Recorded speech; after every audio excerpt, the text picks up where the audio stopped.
Hello प्यारे मित्रों, दोस्तों नमस्कार, सुप्रभात। आइए आपकी अपनी करंट की क्लास में मैं आप लोगों का बहुत बहुत स्वागत अभिनंदन करते हैं। इस क्लास को अधिक से अधिक शेयर करें। 13 दिसंबर की करंट अफेयर्स को हम लोग देखें। जो लोग नए हैं प्लीज़ चैनल सब्सक्राइब कर लें और उसको लाइक भी करें। तो चलिए देखते हैं। सबसे पहला हमारा प्रश्न पूछा जा रहा है कि हाल ही में शुरू की गई नमो ड्रोन दीदी योजना के तहत कितने स्वयं सहायता समूहों को सशक्त बनाने का लक्ष्य रखा गया है। नमो ड्रोन दीदी योजना, तो इसमें 15,000 महिलाओं को सशक्त बनाने का लक्ष्य जो रखा गया है। यह योजना 30 नवंबर को 30 नवंबर को प्रधानमंत्री मोदी जी द्वारा इसकी घोषणा की जाती है। यह योजना लाई जाती है। इसका लक्ष्य है कि कृषि उद्देश्यों के लिए ड्रोन प्रदान करना, कृषि में बढ़ावा देने के लिए। जैसे इसकी सहायता से, ड्रोन की सहायता से महिलाएं कृषि में खाद, यूरिया ये सब उसको डाल सकती हैं। ठीक है। इसके लिए, इसको बढ़ावा देने के लिए अर्थात कृषि की मात्रा को बढ़ाने के लिए ये 15,000 महिलाओं को स्वयं सहायता समूहों को सशक्त बनाने के लिए मोदी जी द्वारा ये पहल स्टार्ट की गई है। निम्न में से किसके द्वारा दुनिया के पहले चौथे पीढ़ी के परमाणु रिएक्टर का अनावरण किया गया है? तो ये चीन में किया गया है। और यहीं पे एक प्रश्न और भी है, थोड़ा सा इससे हटके, कि थोरियम रिएक्टर प्लांट पूरे विश्व में किसका स्थान है? तो ये पूरे विश्व में जो पहला स्थान है वह भारत का है। भारत का है। भारत में थोरियम रिएक्टर प्लांट खुला है। और ये कहाँ पे खुला है? तो ये कलपक्कम जो कि तमिलनाडु में पड़ता है।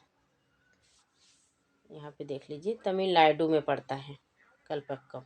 और विश्व के नंबर 1 थोरियम इसके पास है, भारत के पास है, जो कि थोरियम के उत्पादन में भारत पहले स्थान पर है।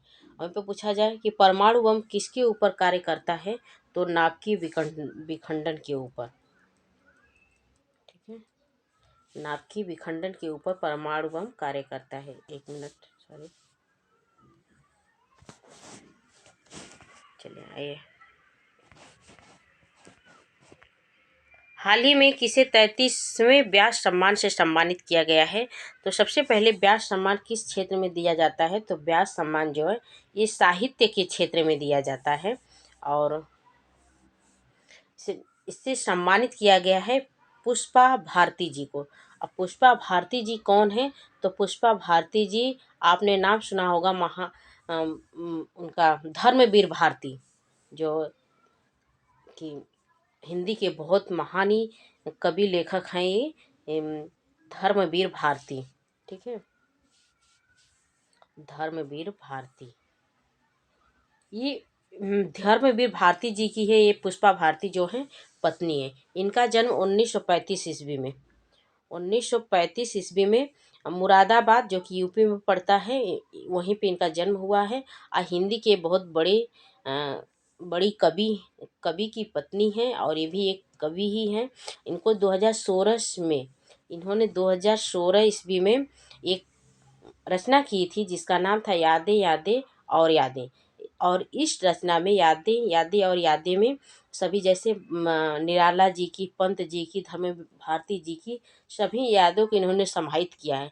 और इसी रचना पे ही इनको व्यास सम्मान से सम्मानित किया गया है। ठीक है।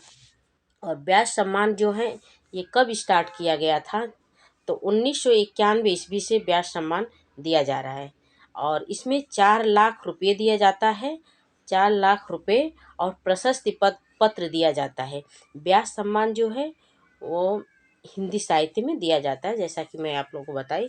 और ये किसी भी कवि के 10 वर्षों की मेहनत के बाद, 10 वर्षों में वो कितना मेहनत करता है और उस क्षेत्र में अगर वो सफल होता है तब उसको यह सम्मान दिया जाता है। साहित्य का सर्वोच्च सम्मान है व्यास सम्मान।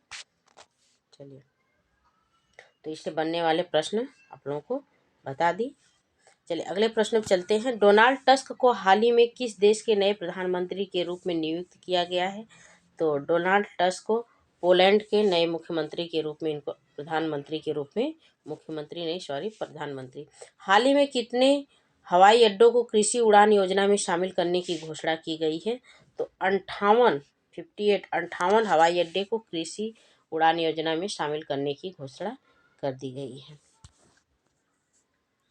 आइए, अभी हाल ही में किसे 2023 दिवाली पावर ऑफ वन पुरस्कार से सम्मानित किया गया है? दिवाली पावर ऑफ वन पुरस्कार से सम्मानित किया गया है वान की मून जी से। और इस पावर ऑफ ऑन का दूसरा नाम है Oscar of diplomacy. Oscar of, इससे प्रश्न बनेंगे, इसको आप लोग नोट कर लीजिए। Oscar of diplomacy,